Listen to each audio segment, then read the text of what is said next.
Itong vlog ko na ito ay para ito kay Alfred Guzman. Na itong taong ito ay sobrang magmura sa mga kaanib ng Iglesia ni Cristo. Pinipiay pa niya. Sinasabihan ng tanga, bobo, at kung ano-ano pa. Alam mo, Alfred Guzman, kung pag-aralan mong mabuti yung sarili mo, ikaw ang lumalabas na tanga, bobo, hambog. Dahil kami, mga kaanib sa Iglesia ni Cristo, wala naman kaming ginawang masama sa iyo eh. Hindi ka nga namin kilala. Walang nagmura sa iyo na mga kaanib sa Iglesia ni Cristo. Bakit pinagmumura mo kami? Lahat na mga kaanib, sinasabihan mo kaming tanga. Ikaw ang tanga. Bakit ka mo? Ang sistema po, pansira ulo eh. Yung para bang nagagalit, wala naman dapat ikagalit. Nagmumura, wala naman dapat murahin. Dahil wala namang umaargabyado sa iyo. O diba? Yun ang tunay na tanga. Bobo yun. Ikaw yun, lahat ng sinasabi mo, susuriin mo, sa iyo lahat ang balik dahil ikaw ang tanga. Ay isipin mo, gagawa ka ng istorya tungkol sa iglesia, istoryang ikaw ang nag-imbento, na lahat naman walang katotohanan. Istoryang puro kasinungalingan galing sa'yo. Tapos doon sa istorya mo na yon, sa mga iniisip mo tungkol sa INC ng mga kalukuhan, yun ang nagiging daan eh, para maghalit ka sa amin. Hindi ba naiisip yun? Dahil wala kang karapatang magalit sa amin kung wala naman kaming ginagawang masama sa iyo. Saan ka nagagalit? Sa sarili mo, istorya. Hindi mo ba naiisip yun? Naghahamon ka pa. Hoy, Alfred Guzman.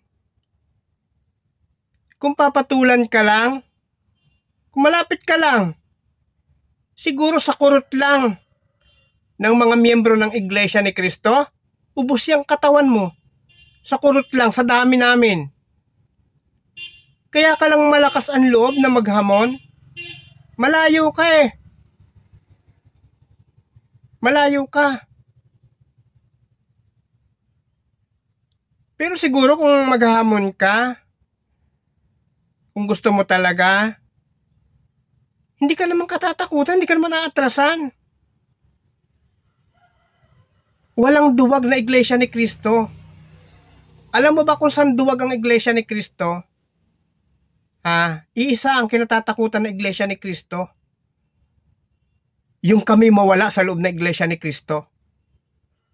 Ayaw namin nun. Pero kung sa'yo lang, nako.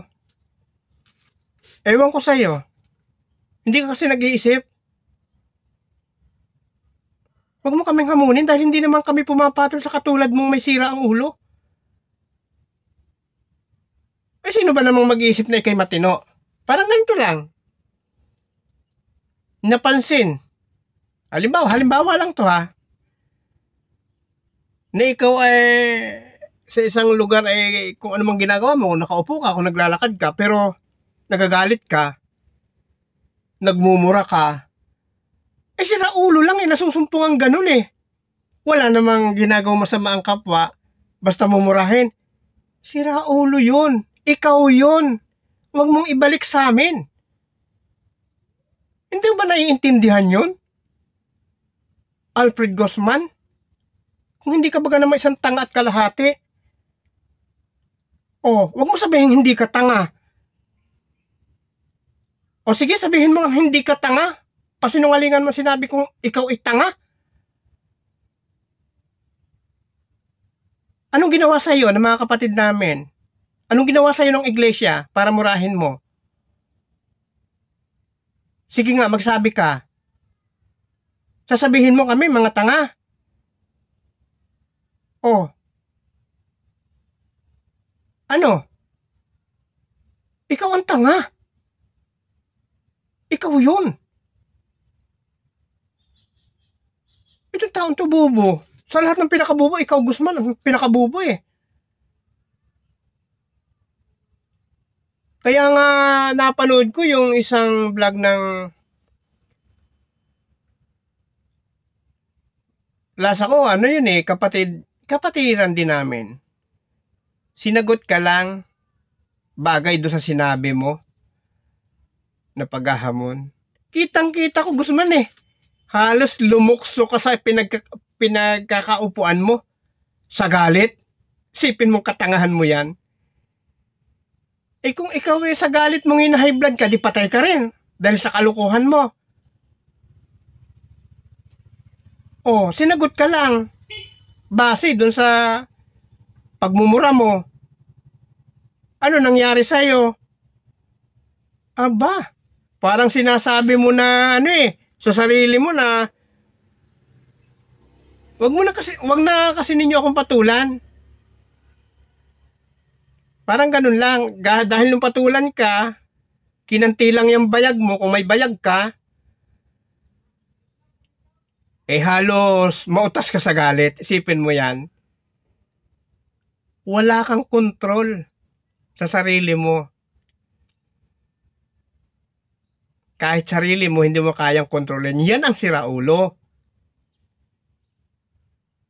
Yan, Alfred, ang siraulo. Walang kontrol. Sa lahat. Kung magmura ka sa mga taong hindi naman gumawa ng masama sa'yo, nagagalit ka, wala naman sapat na dahilan na ikakagalit ka. Saan ka nagagalit? Sa sarili mo, ng mga sinasabi. Oh. Alam mo, Alfred, itong video na ito, sana mapanood mo. Sana mapanood mo. Para makita mo yung sarili mo sa mga sinasabi ko sa'yo. Dahil ikaw yung taong hindi lang tanga. Magaling pa yung sabihin sa'yo, sira ulo at may pagamutan, pero yung tanga, wala na, ganyan ka na. Ganyan ka na, Alfred, tanga ka na. O huwag mo akong sisisihin sa sinasabi ko sa'yo na ikaw ay tanga dahil ikaw nagpakita eh. Sabi nga, ipakita mo ang sarili mo sa kapwa mo kung sino ka. O ay ipinakita mo sa amin na tanga ka. Alam nga naman sabihin namin na hindi ka tanga. O, pinakita mo sa amin yung sistema mo, sistemang loko. Ay, alam nga naman sabihin namin na hindi ka loko. Eh, ikaw mismo nagpapakilala, loko ka, tanga ka pa. Bakit? Naghahamon ka?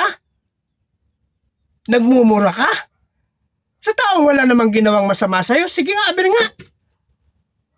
Sasabihin ba namin, nasa katinoan ka? Wala. Ikaw ang nagsabi, ikaw ang nagpakita na dapat, pagkakilala sa'yo ng lahat ng tao, iuto-uto ka, tanga ka. Kaya wala kang karapatang magalit sa amin. Sa sarili mo, ikaw magalit. Dahil ikaw ang gumagawa ng sarili mong galit. Hindi ba, Alfred? Hindi mo napapansin yan? Yung galit mo, galing lang sa'yo. O, diba? Pwede ka bang magalit? Pwede ka magmura sa mga taong wala namang ginagawang masama sa'yo? Hindi naman. Kung ikay matino, hindi ka dapat magmura. Walang ginagawang masama sa'yo eh. Ay ginagawa mo yon. Di pinapakilala mo yung sarili mo sa tao na ikaw ay tanga. Huwag mong ibintang sa iba. Maghahamon ka pa. Kala mo may kakayanan ka. Kala mo lang yun, Alfred. Kala mo lang yun. Baka magaling ka lang sa daldal. Paano pagkaharap mo? Sige nga. Hindi kita hinahamon. Ang sa akin, pagtatanong. Bakit ka naghahamon? Iniisip mo ba na may matatakot sa'yo? Paano? Kung kaharap mo na mismo, kaya mo pa ba? Maghamon? Magdahan-dahan ka, Alfred. Sa susunod, babalikan kita.